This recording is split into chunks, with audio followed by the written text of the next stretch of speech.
es actor, es coach, es un tipazo, la verdad. Hoy podría decir que es un hombre de campo. Ivo Kucharida, lo tenemos aquí en la mema. Ivo, ¿cómo estás? Federico te saluda y el equipo. Hola, Ivo. A ver si nos escucha Ivo. Hola, hola. Pará que le vamos a establecer el contacto. ¡Apa! Me parece que está sin audio. Ivo, está sin audio, Ivo. Bueno, ahora si nos escucha, le vamos a decir. Vamos a hablar con Ivo Kucharida, de verdad, boludo. Mira. Vamos a hacer algo interesante acá en el programa, que es hablar con gente que Está bien. Que es de, ¿me entendés? De nada, del palo de la actuación, del coach. Y esa frase de corta la bocha es más que conocida, ¿no? Decime, Juancito, ¿qué pasó? Bueno, pará, Juancito nos dice que por favor no le puedo mandar. Che, ¿sabés que estoy? No sé qué me pasa, que estoy con lo.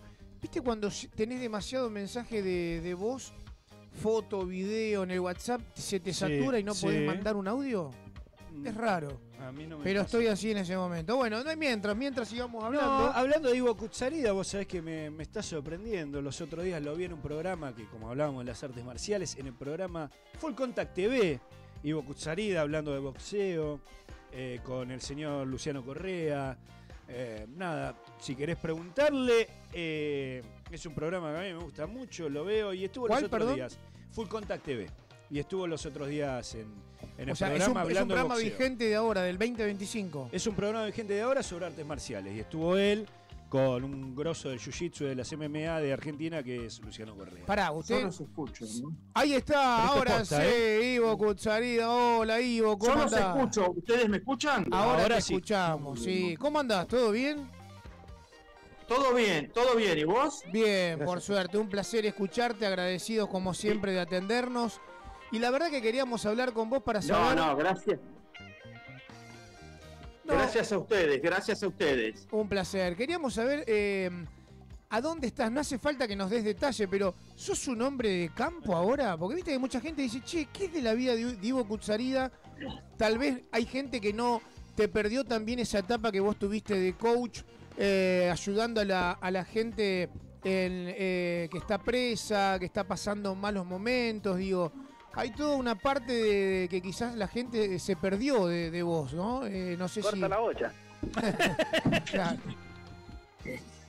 Sí, vamos a hacer un pequeño resumen. Dale. Sí, yo tengo unos 40 años de actuación. Un tipo que estudiaba Derecho. Un buen día me puse a estudiar teatro en el estudio de Lito Cruz. Y bueno, ahí realmente me encantó lo que me empezó a pasar ahí en ese estudio de la calle Suipacha y Bartolomé Mitre. Con Lito, la verdad que empecé a aprender algo que tenía que ver también con descubrirse a uno mismo. Estos grandes maestros como Lito, después Aleso, Fernández, yo soy de la generación de actores que tuvimos la suerte, ¿no?, de poder contar con esos grandes maestros que hoy ya no están. Y bueno, esa carrera me llevó por todos lados, porque anduve por todo el mundo. Me fui incluso a vivir 13 años en Los Ángeles. De ahí pude también viajar por todo el mundo, haciendo cine, TV series. Después volví. Cuando volví, también acá todavía se producía grandes telenovelas y series. Estuve ahí me acuerdo que apenas volví en Malparida, que fue una novela muy, pero muy entretenida. Después Graduados, Somos Familia, bueno, un montón de trabajo hasta que un buen día yo estaba en plena haciendo teatro, televisión.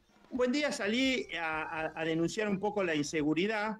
Esto te estoy hablando 4 gobiernos atrás. Claro. En aquel momento se decía que la inseguridad era una sensación, un invento de los medios. Los periodistas estaban todos callados. Ahora muchísimos de los periodistas que hablan y se hacen los valientes, en aquel entonces estaban todos callados.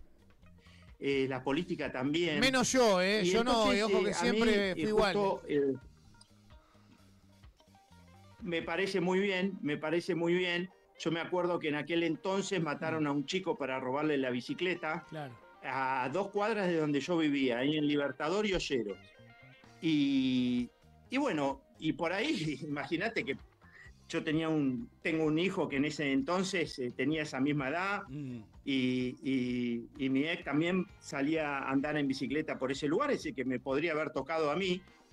Entonces me sentí con la responsabilidad como un ciudadano común de salir a denunciar que había inseguridad y que esta idea de que el tipo que mata es un pobre pibe que le falta una bicicleta o un par de zapatillas, me parecía una idea errónea.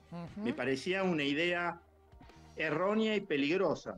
Porque vos fijate que salía a debatir, pero siempre salía a debatir ideas. Nunca me metí en la política intestinal, a ver qué partido político, qué persona es corrupta, es esto, lo otro. No, yo salía a discutir ideas. Me metí en el mundo de las ideas y dije, bueno, si realmente justificamos a un tipo que sale a matar, y bueno, claro, cerremos los tribunales, nos compramos un Itaca cada uno y nos manejamos. Es decir, un tipo que mata no es un chorro, es un asesino. Total. Y si vos salís a matar gente, terminás muerto o preso, corta la bocha.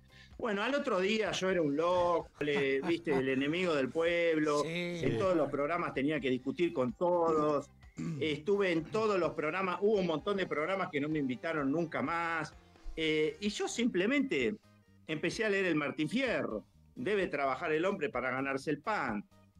No es vergüenza ser pobre y es vergüenza ser ladrón. La miseria entra en la casa del Aragán. Y se ve que todas esas ideas empezaron a hacer un ruido bárbaro. Claro. Y me empezaron a realmente atacar de todos lados. Y bueno, yo elegí en ese momento morir con las botas puestas. Llegué hasta donde llegué. Pero esas ideas hoy día creo que, como formaban parte de la idiosincrasia del pueblo argentino, porque vos fijate, un gaucho no había terminado 2º grado, pero sabía que robar era una vergüenza, y sabía que para ganarse el pan había que trabajar, y sabía que la miseria entra en la casa del Aragán, y las miserias que son, y es la delincuencia, las adicciones, todo eso es la miseria, no la pobreza. La pobreza no. Es una situación. No significa que lo que vos estás hablando son valores, ¿no? Que se inculcan de chico en la casa. Exacto.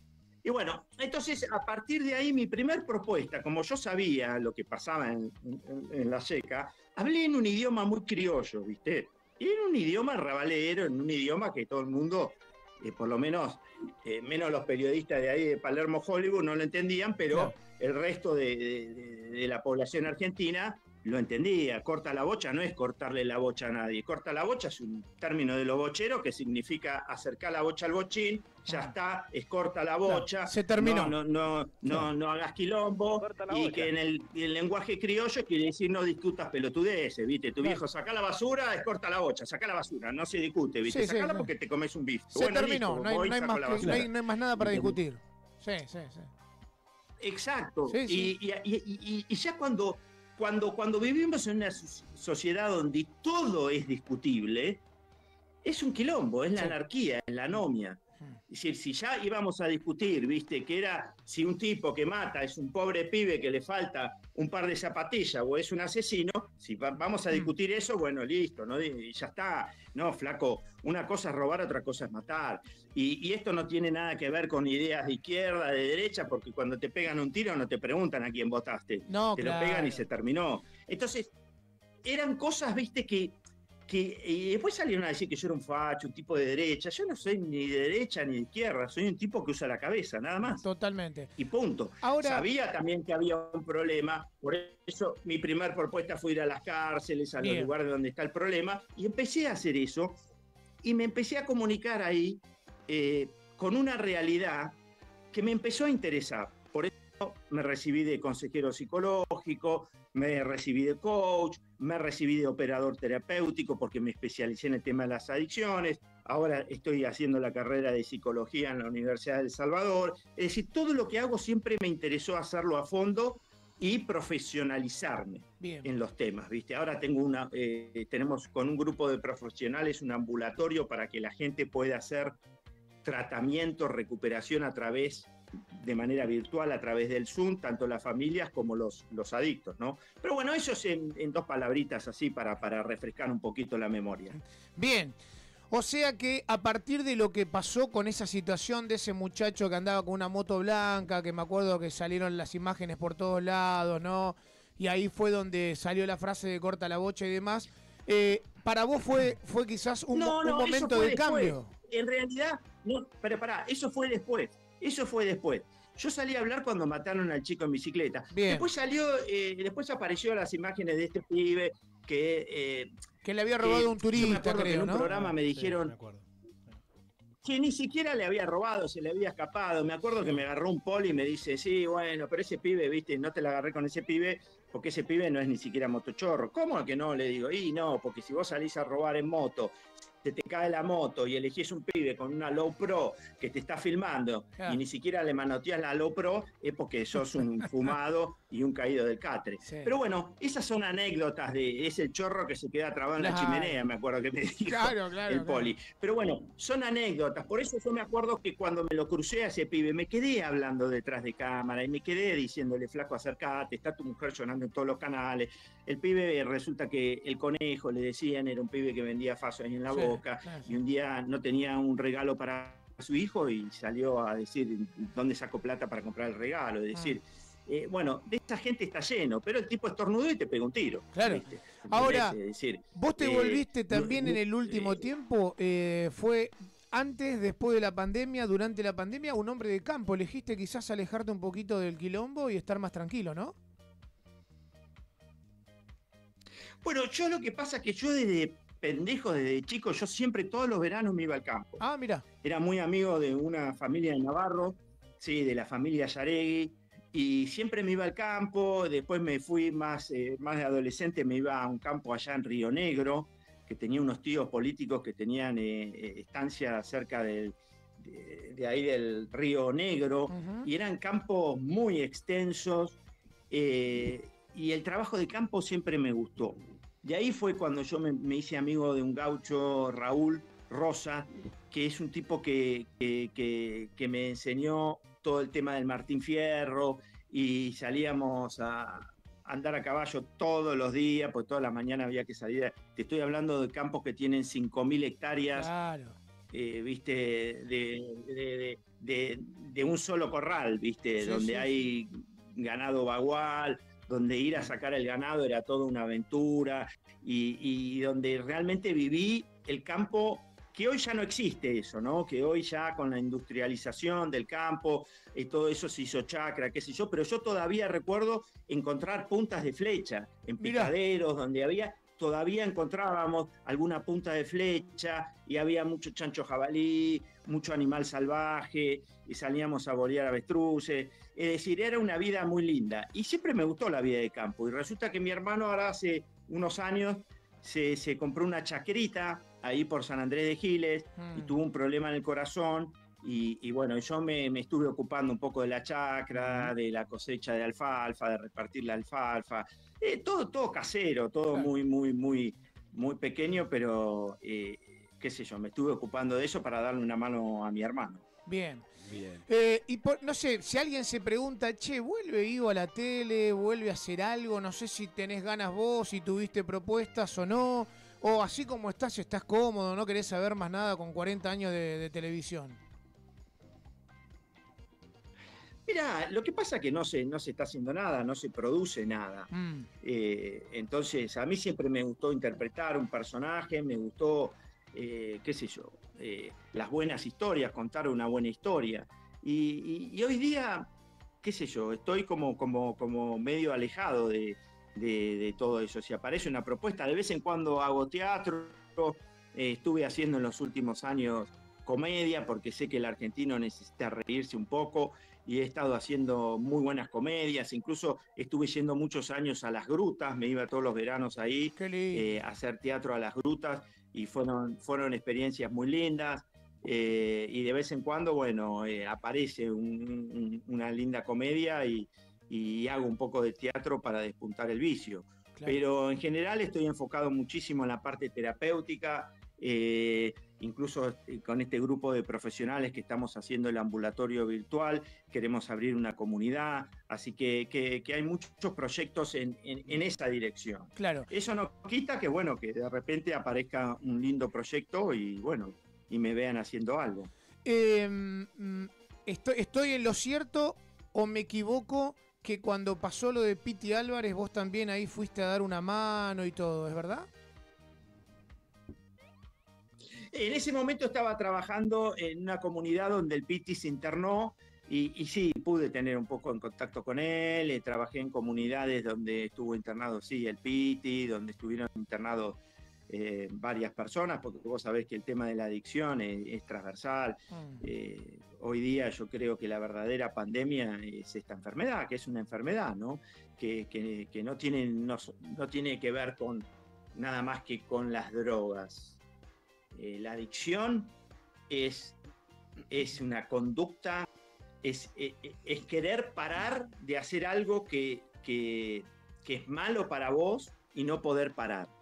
Eso es una adicción. La adicción es cuando vos no podés parar de hacer algo que te empieza a hacer mal. Porque al principio, hay que reconocer, al principio, la droga o el consumo de una sustancia o de una actividad te hace bien, por alguna razón te hace bien, te pone en un estado que te hace bien. Y vos empezás a repetir eso por el sistema de recompensa del cerebro, que es una búsqueda de dopamina. También fíjate que la adicción tiene que ver con esto de querer satisfacer un deseo y claro, satisfacerlo ya. La hormona de la felicidad. Esta mentalidad que tenemos. Exacto. Confundir, viste, la satisfacción del deseo con la felicidad. Y a mí no me gusta hablar de la felicidad, yo hablo de la paz, ¿no? Porque la felicidad es un concepto que qué sé yo, que es muy amplio, ¿eh? Un concepto burgués.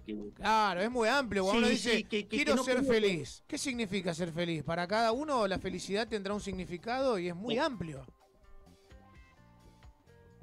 Exacto, es decir, nosotros tenemos que aprender a vivir. Eso es lo que tenemos que aprender. Qué complicado también eso, ¿no? Aprender a vivir. Y aprender a vivir significa lidiar con las pérdidas, con las rupturas, con la frustración, con una tristeza que no sabemos de dónde viene. Aprender a vivir tiene que ver con un montón de cosas que te van a pasar, que no tienen nada que ver con este concepto de felicidad. Claro. Entonces, tenemos que aprender que todo cambia, que todo se modifica. Y como nosotros construimos conceptos eternos, que esto va a durar para siempre, y en realidad nada dura para siempre en la vida. Entonces construimos todo un modelo mental que después, en la práctica, no nos sirve. Totalmente. Y nos hace unos infelices de mierda. Claro. Entonces, tratemos de construir un modelo mental, de ver cómo es la vida, de qué se trata la vida, para aprender a transitarla de una manera sabia. Y bueno, y la adicción es buscar afuera lo que vos tenés que encontrar adentro. Y cuando vos buscás a través de una sustancia, de una relación o de una actividad, porque vos podés ser adicto, están las adicciones comportamentales, está el adicto que es adicto al sexo, al juego, al trabajo, incluso a cosas que son socialmente bien vistas, como puede ser el trabajo o como puede ser, qué sé yo. Hoy día hay gente que se está muriendo por hacerse cirugías estéticas. Total. Eso es una adicción comportamental. Y entonces están buscando afuera, en lo aparente, en la imagen, empezó a ser más importante que el ser. Claro. Y ahí es donde tenemos un problema serio en toda la sociedad. Bueno, hoy tenemos, ¿sabés qué tenemos hoy? La adicción a la fama. Hoy los pibes quieren ser todos streaming, youtuber, tiktoker, quieren ser todos famosos a cualquier costo. Es un drama ese, ¿eh?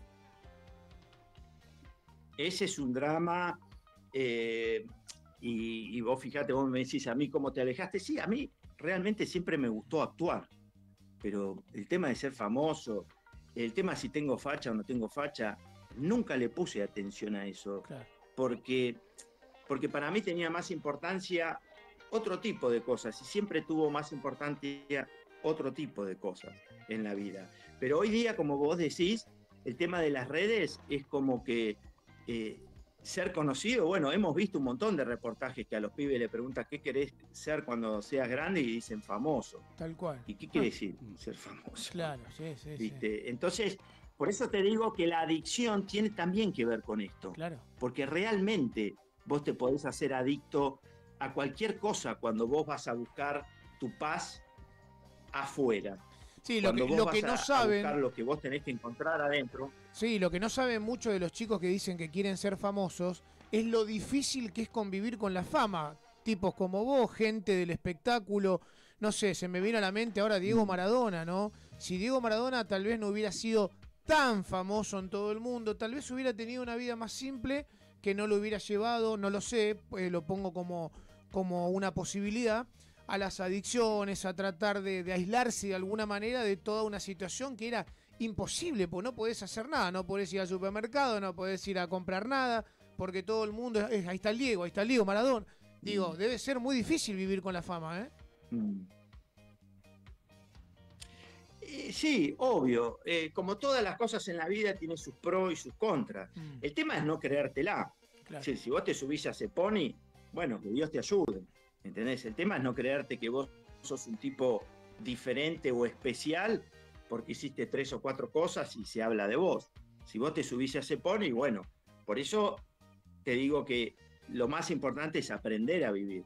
Lo más importante en la vida es adquirir un poco de sabiduría. Claro. Ahora, si vos no te preocupás por eso y no la vas a adquirir, y lo más seguro es que termines derrapando y termines, qué sé yo, confundiéndote. Pero esto ya lo inventaron los griegos, viste, hace 2500 años. Claro. En Oriente ya lo descubrieron los budistas. Esto ya lo descubrieron. Sí. Vivir es un desafío. Y ya sabemos a dónde conduce este tipo de pensamiento y a dónde conduce este otro. Entonces, permanentemente vos tenés que estar revisando tu manera de pensar, gestionando tus emociones. Es decir, cuanto más te ocupás de la afuera, más problemas vas a tener. Además de todo, de todo lo que haces. De tu manera de interpretar las cosas. Claro. Además de todo lo que haces, que sos un tipo de verdad multifacético, sé que te gusta, alguna vez he visto algún video tuyo haciendo movimientos y sé que practicás boxeo de manera amateur, creo, ahora me lo confirmás. Pero vos, ¿dónde lo viste, Ricky, que dijiste que lo viste? En un programa. Hola, Ivo, Ricky te saluda, ¿cómo estás? En el programa Full Contact TV, es un programa de artes marciales. ¿Cómo andás? Bien. En el programa Artes Marciales Full Contact TV. Y te quería, preguntar cómo llegas al boxeo, qué es en tu vida. Yo me crié con 4 hermanos, con 1 año de diferencia. Así que imagínate, cuando teníamos 3, uno tenía 3, el otro 4, el otro 5, el otro 6. Cuando teníamos 14, uno tenía 14, el otro 15, el otro 16, el otro 17. Vivíamos cagándonos a piña, ¿viste? ¿Entendés? Es decir, llegó un momento que mi viejo, me acuerdo cuando era chiquitito, nos compró unos guantes de boxeo porque dijo, bueno, péguense con los guantes, claro, aunque sea, ¿viste? Así se lastiman menos. Y después yo, ya de chiquito, me puse a hacer Sipal Kido, que fue un arte marcial que trajo Sun An Yu y Yeon Park, 2 coreanos, que eran 2 bestias, ¿viste? El Sipal Ki era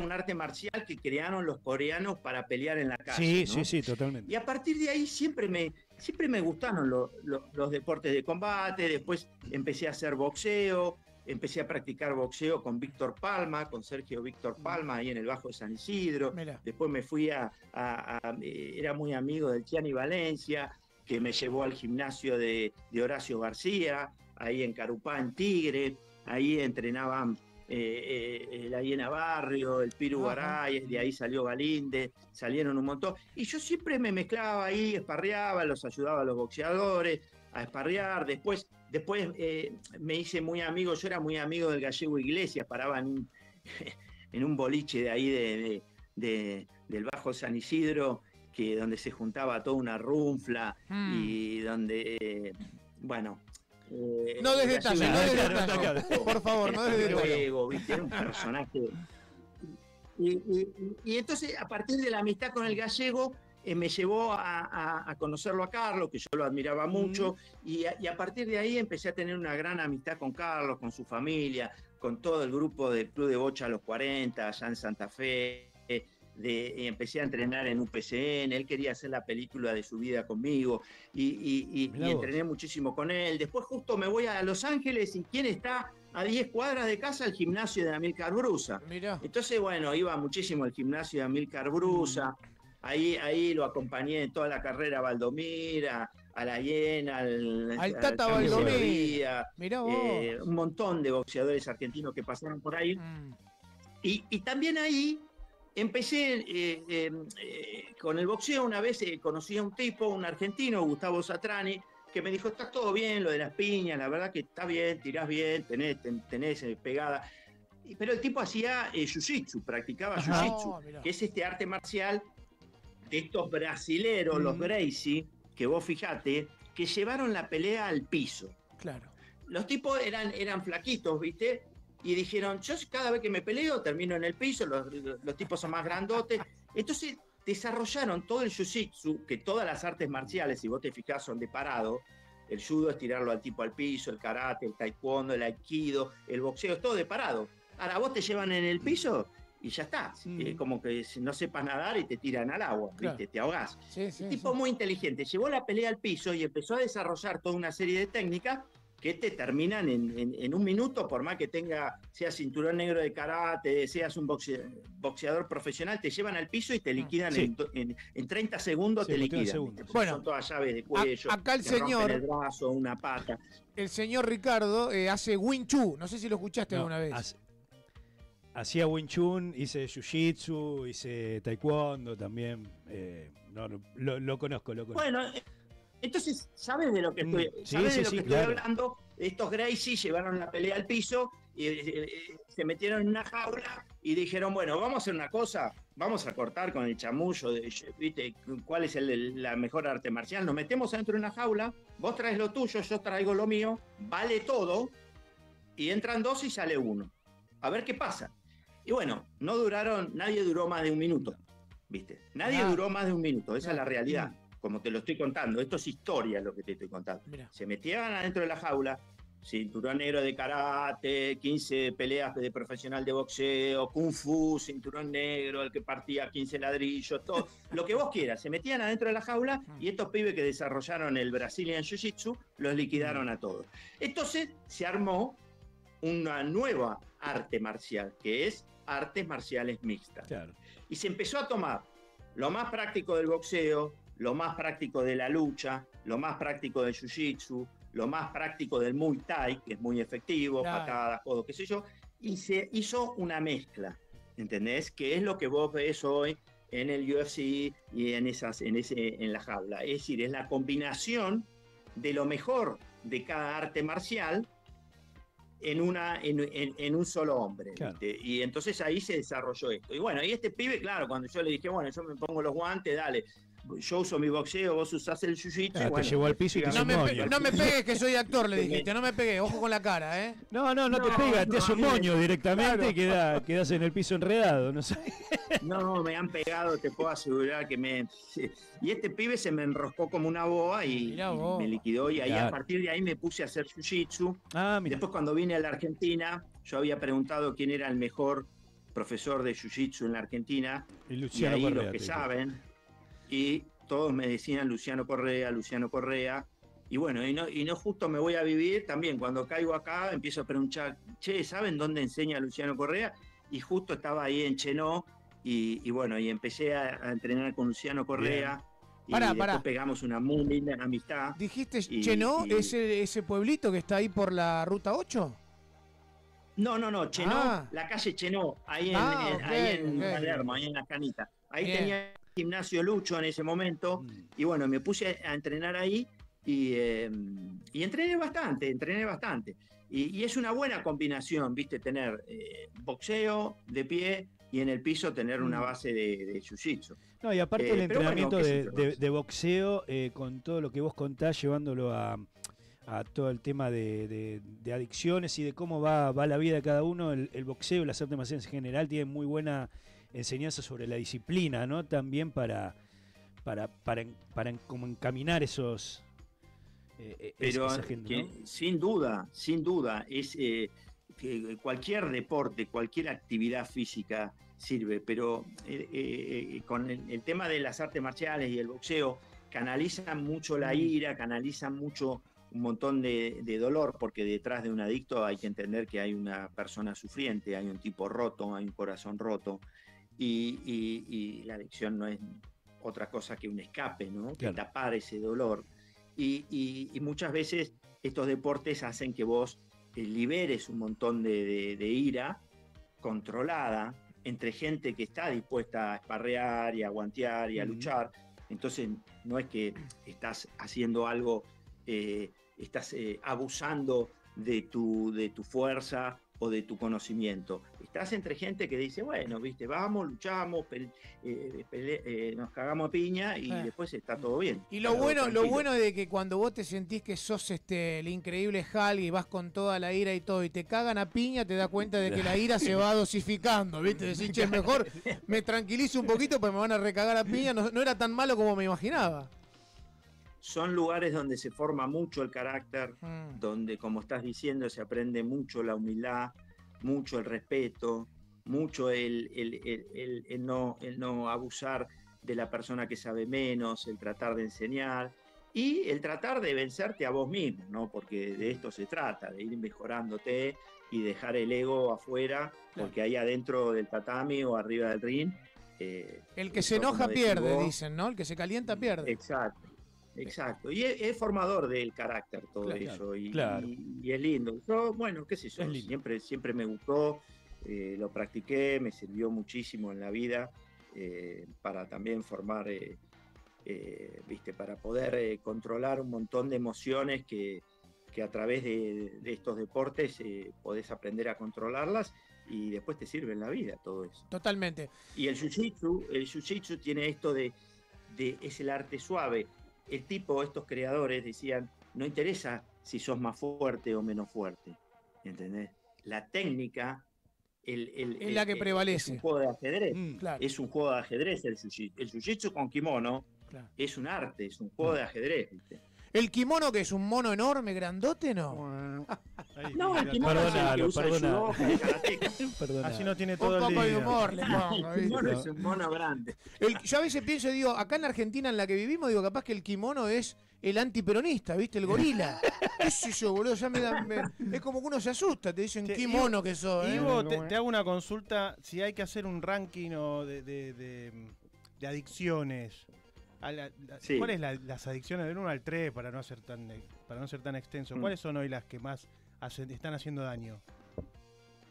Y mira, hoy el alcohol siempre lleva viste, siempre va puntero. Es la entrada, claro. El alcohol, además, imagínate que es el sabor del encuentro. Está tan promocionado que viste que y no nos damos cuenta que hay un montón de gente que es alcohólica y no lo sabe y no se da cuenta. De hecho, las drogas que más matan, estoy llamando a cualquier sustancia que altera el estado de ánimo. Esa es la definición de droga. Y las drogas que más matan son todas legales. Primero el pucho, después el alcohol y después los farmacéuticos, ¿viste? Toda lo que es la industria farmacéutica. Esas son las drogas que más matan, ¿no? Y ahora también el porro, el faso, la marihuana, las flores, como quieras llamarlos, hoy día también es una entrada porque se lo minimiza tanto,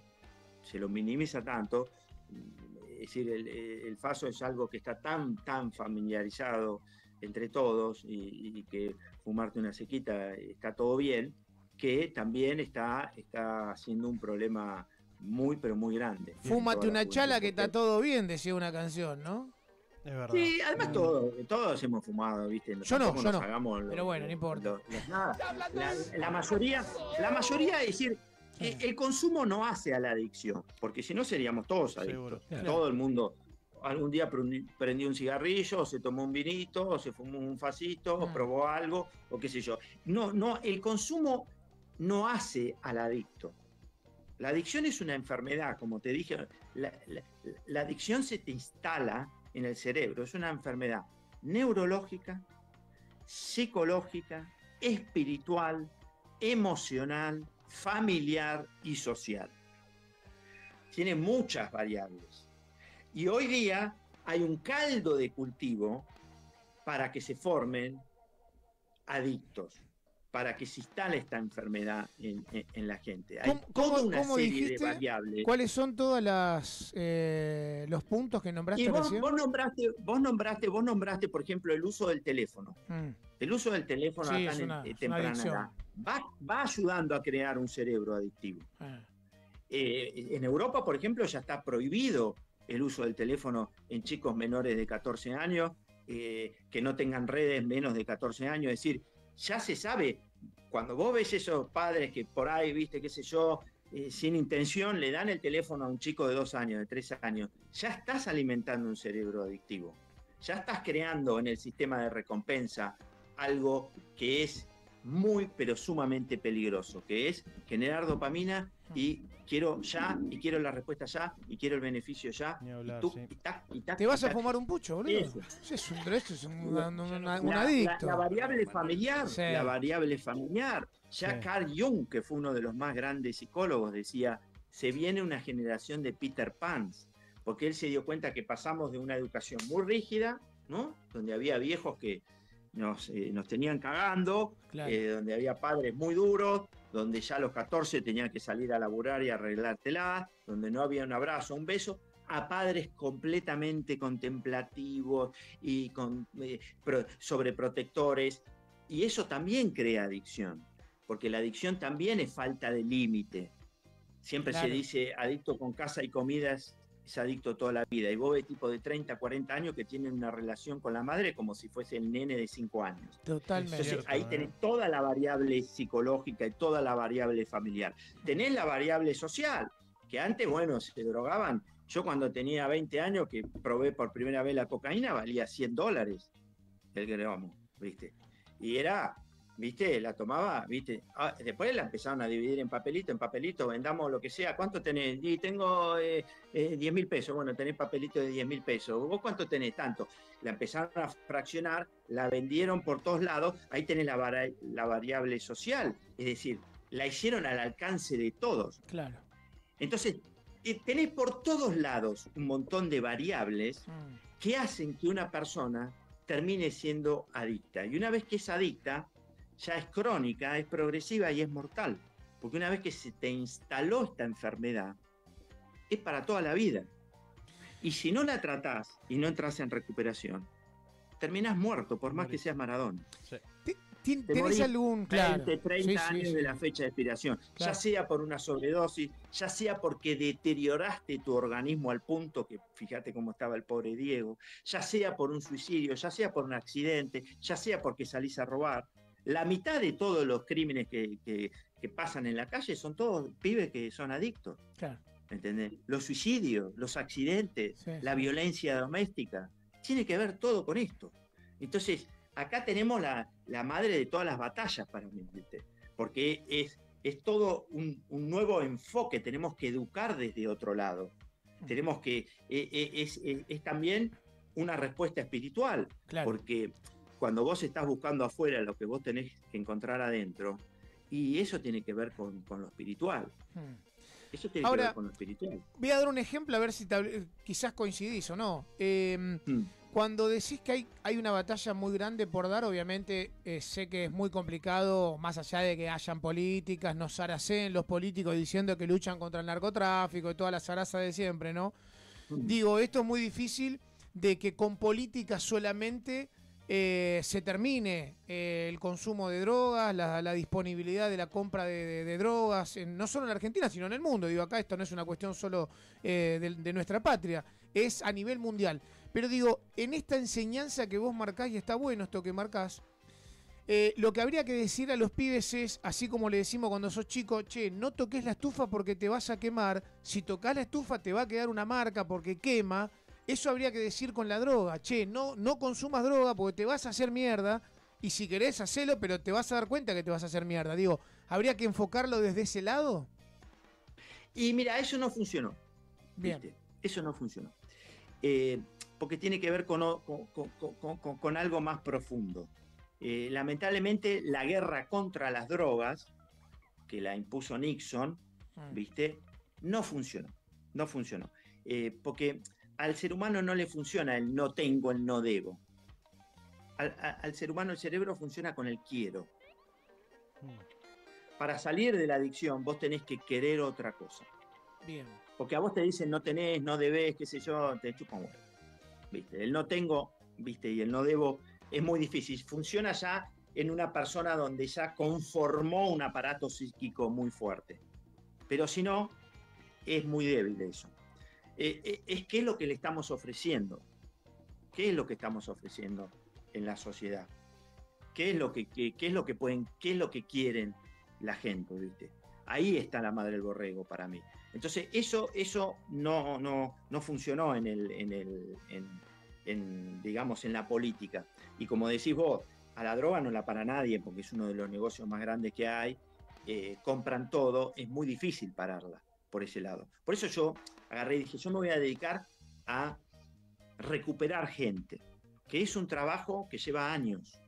Es un trabajo de mucha paciencia, de mucha tolerancia, de mucha preparación teórica y espiritual de uno, de un trabajo que tiene que hacer uno para poder ayudar a un ser humano a sanarse, a curar esa herida. El no debo no funciona, funciona el yo quiero. Y las personas tienen que empezar primero a quererse a sí mismos, porque en general son personas que tienen la autoestima rota, quebrada. Nosotros no nos damos cuenta de la cantidad de gente que no se cree suficiente, que no se cree valiosa, que no se cree capaz. Y ahí está uno de los grandes factores y variables de la adicción. Por eso hay que tener mucho cuidado cuando usamos el verbo ser, cuando lo usamos con los niños. Cuando vos a un niño le decís vos sos, lo estás definiendo, el chico se lo cree. Entonces, a veces uno no se da cuenta y uno dice, vos sos un perro jugando, vos sos un tronco jugando al fútbol, este es un tronco. Listo, el pibe ya se cree que es un tronco. Si se creen en Papá Noel, creen que viene un ratoncito a dejarle plata, cuando vos le decís vos sos, no nos damos cuenta, pero lo estamos definiendo.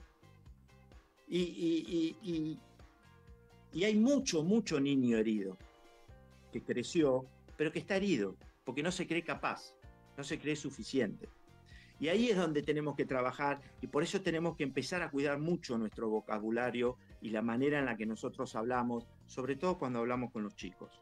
Porque los chicos se creen todo lo que le decís. Y cuando vos le decís sos un inútil, no servís, vos no servís, no, este es un perro, este es este es lo otro, este es aquello, el pibe se lo cree. ¿Viste? Sí. Y ahí también hay un problema en la manera en la que nosotros estamos comunicando. En la manera en la que nosotros nos comunicamos, chicos. Yo creía que, porque nosotros tenemos el sistema de comunicación que viene de la matemática. Hay un emisor, un mensaje y un receptor. Que esto fue bárbaro porque era la manera en que se mandaban los telegramas. Entonces se creyó que cuando yo hablo, como vos me estás escuchando, vos me estás entendiendo. Y esto no es así. La comunicación humana no funciona así. Porque lo que yo estoy transmitiendo, este mensaje, estas palabras, para mí significan una cosa, pero para vos significan otra. Claro. Entonces, el escuchar no es una acción pasiva. Se creía que porque yo transmitía una información, vos la recibías y recibías esto que yo te estoy diciendo. Y no es así. Cuando nosotros hablamos, nosotros vamos de nuestro mundo de significados, transmitimos a través del papel, lo escrito, la palabra, un mensaje, entra, vos lo escuchás y va a tu mundo de significados y se procesa. Entonces yo muchas veces escuchar, no, yo sé muy bien lo que dije, y el otro te va a responder, y yo sé muy bien lo que escuché. Claro, y no nos estamos entendiendo. Cada uno tiene su percepción y su realidad de eso. Exacto. Entonces, escuchar es un arte. Claro. Escuchar es un proceso activo. Y uno tiene que estar permanentemente viendo qué es lo que el otro entendió. Porque nosotros nos estamos manejando, y sobre todo los argentinos, y lo vemos en la política, en todo, y a nosotros nos han educado así, que siempre hay uno que tiene la razón, por lo tanto, siempre hay uno que está equivocado. Claro. Entonces, en todas las discusiones hay uno que le pisa la cabeza al otro. Y no es así. Porque la verdad no es una sola. Yo estoy viendo las cosas desde este lado, vos las ves desde otro lado. Y nosotros tenemos esta creencia que es limitante, sumamente limitante al momento de comunicarnos, de que siempre tiene que haber uno que tiene la razón, y entonces vemos cómo en la política se trata a la gente y cómo, viste, si vos no aceptás mi idea sos un forro, y sos esto y sos lo otro, y así, viste, no llegamos a ninguna parte. Totalmente. Es lindo. Ivo, realmente un placer escucharte. Súper placer, Bueno. Interesantísimo como siempre todo lo que proponés, lo que decís. Bueno, nada, la verdad que ojalá que a todos los que te escuchamos y te hayamos escuchado con este aprendizaje, porque está bueno, ¿no?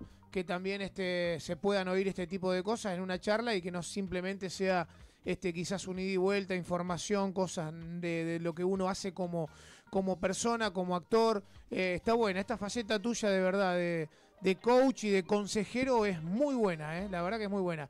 No te queremos robar más tiempo porque ya hace como 40 minutos, 50 minutos. También sos buen actor, porque si nos yo no sé si es tan buen actor, sí, pero sí es un gran coach. No, mentira.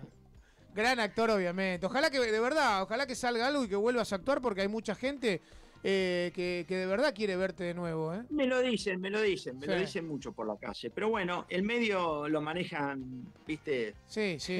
Ya va a aparecer algo. Está complicado. Hay que hacer una vaquita, carajo, Y yo siempre fui sapo de otro pozo, ¿viste? Yo Sí. nunca me llevé muy bien con el medio, ¿viste? Bueno, no, pero lo hiciste bien. Como dice el dicho, hay que poner los huevos en distintas canastas, ¿no? No solamente en Siempre una. fui a hacer mi trabajo como actor, siempre con muchísima responsabilidad, con muchísimo respeto, pero nunca me mezclé, ¿viste? En la sopa. Bien, eso está bueno. Te diferenciaste. Te mandamos un abrazo. Abrazo grande, te agradecemos obviamente y estaremos en cualquier momento hablando de nuevo, cuando quieras. Dale, Un gracias. saludo, Anytime, baby. Abrazo. Chau, chicos. Hasta luego. Dale. Ivo Chau, chau. Kutsarida, hablando aquí con